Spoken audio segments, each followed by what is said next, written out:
Welcome back to Norwood Primetime. Marian, Spelman, you sound better than ever. Oh, thank you. You really do. Thank you. all opera singers do that when they have to cough. Right. Yeah. Such a lady. I read in the book that was written by Dick Perry, that Mary Wood wrote for the Cincinnati Post. Yes. And Wonderful she said writer. that you were the shyest girl she had ever met until you ran into Ruth Lyons. And Ruth really brought you out of your shell. Is that fair? I'm very shy.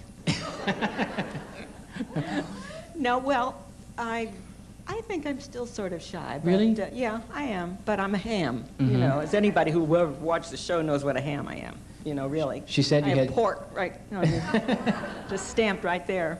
She said you had such a great sense of humor, and Ruth brought that out in you to a large degree. Well, it was fun. You know, she had a great sense of humor, as did Dixon, and you know, and Braun too. Oh, it was you really worked great well fun. with Braun.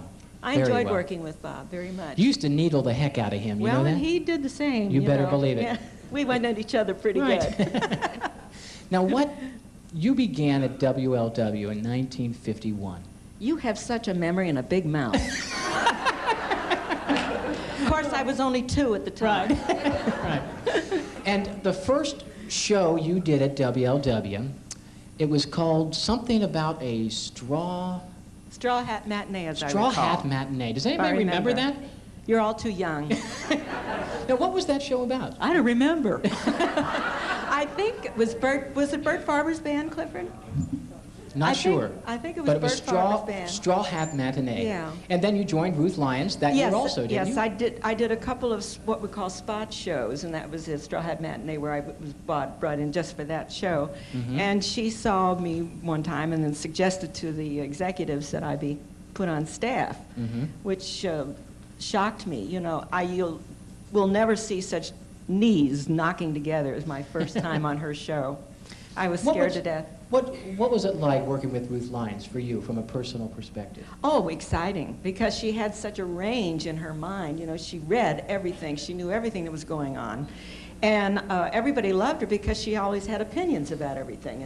And even though they were controversial, it was exciting. You had to respect her for speaking her mind. Oh, very much so. I remember she came out in the mid-'60s very much against the Vietnam War, very loudly against it. It was not popular to do that in 1964 or 65. Well, she didn't care about what was popular. She just spoke her mind, and that's what everybody respected in her, even though they may have disagreed with her and disliked her.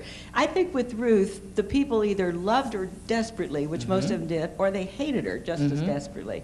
But the ones that hated her would watch just as avidly as the ones that loved her, because they didn't want to miss anything. It was like a daily soap opera. Oh, it was. You had to tune in the next day to see what her ailment was. Oh, yes. Or to find out which Cincinnati Red she was trying to get motivated. Oh, yeah. Or whether or not she was giving Fred Hutchison some advice on how to manage on the field. You know, great game. And whatever happened to any of us, you know, we talked about it, and it was fun. Oh, yes. Now, get your microphone there, Bonnie. Yeah, our lives were an open book. I think I had a Bonnie, few pages really stuck was. together, though. Right. Bonnie, they... 1, 2, 1, 2. Bonnie, everybody kidding, called you know Ruth Mother. How did that get started, and, you know, what do you... I really don't know about that. Okay. Maybe Clifford knows. Herman Newman? Herman called her mother? Her husband called her Mother. Huh? Well. Well, I had talked... Who was it I had talked to? She was the kind of person who was really concerned about the cast and crew getting along, and Oh, if they yes. had problems, she was getting involved in their Oh, that was problems. very true. Yes, very definitely. She really took care of all of her people. I know a whole group of us there on the Midwestern Hayride. We were having some problems, and we just all trotted into her office, all of us little people, and she said, "I'll take care of that." And boy, in about 2 weeks, that man was fired. He was gone. Well, she took care of it, didn't she? Oh, yeah. No, but he mistreated us, and he Well- talked terrible to us, and he didn't talk to us like a man is supposed to talk to people. We Right. were like, well, it wasn't nice names he would call. Well, And I mean, that's he didn't treat us as the way you should be treated. talent should be treated. Right. And she said, "I will not allow this." Good. And she didn't. She put down her foot. Bless her heart, and we Right. admired her so much for that. Marian, let me ask you one other thing. You were also a pretty busy gal at WLW. I remember one time you were doing an afternoon show with Bob, I think, weren't you? Right before Ruth retired, they started a new program at 4 o'clock in the afternoon. And it was you and Bob co-hosting, wasn't it? No, that was... Well, see, I'm wrong. See? Yeah. You got you wrong on one thing. Anyway. No, that was with Bill Nimmo. Bill Nimmo, okay. Be our guest. Right. That was what it was called. Was it also an hour-and-a-half program? So WLW was running 3 hour-and-a-half programs every day. Oh, we used to do sometimes 20 and 22 shows a week on the air, and we do a lot of club dates at night. And I had a church job on Sunday mornings, and I'd do the Church by the Side of the Road with the quartet and. A religious program, then I'd go home and cook breakfast, and then I'd go to church, sing my 2 solos, leave right after I sang before the sermon, drive out to Sunny on the Farm. You didn't stay for the sermon? Couldn't. We had to be out at Sunny on the Farm. Did that show there, and then came back and did a show in the afternoon with a big orchestra, and we all worked like that. Ruby and I have often talked about it and said we just were too dumb to know that you couldn't work like that, so we just did it. Right. Hey, listen, would you sing another number for us? Okay. Okay, if you don't mind, if we can put your microphone down there. And ladies and gentlemen, while Marian's making her way over... Right. Right. Let's give her a hand. Marian Spelman, everybody.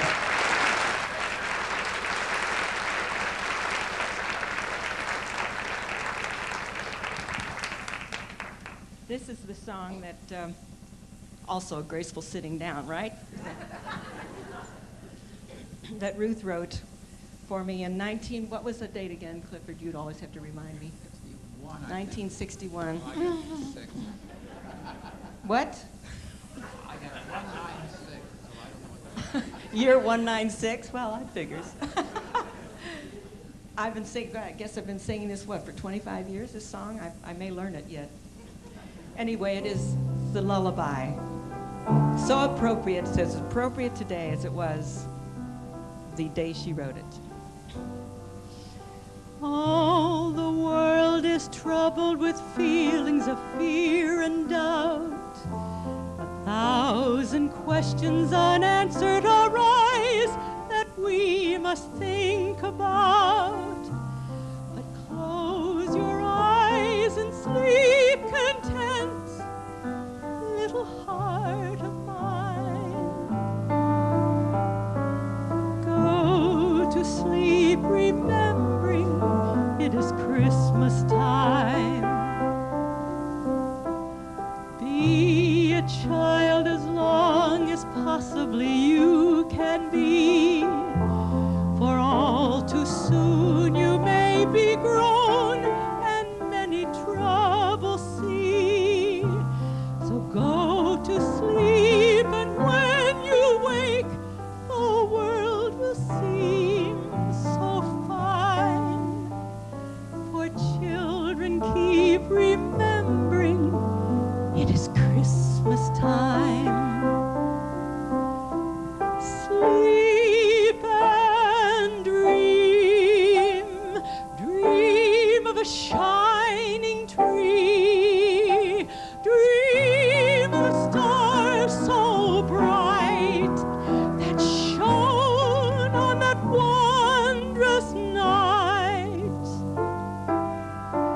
Through the hours until the light of the day return, I'll watch your dear little face as long as the bedtime candle burns, and I will pray that soon this world will be safe, safe for yours and mine, and filled with a lovely peace of Christmas time.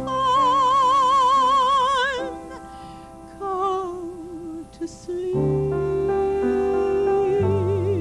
have no fear, hush-a-bye, mother's here.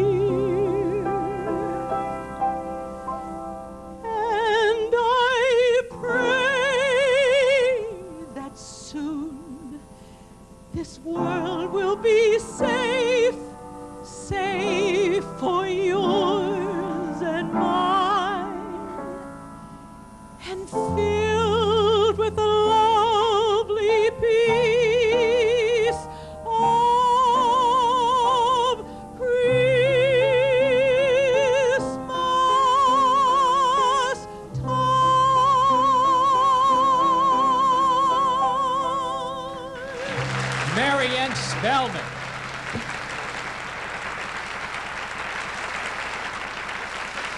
Beautiful. Marian Spelman, everybody.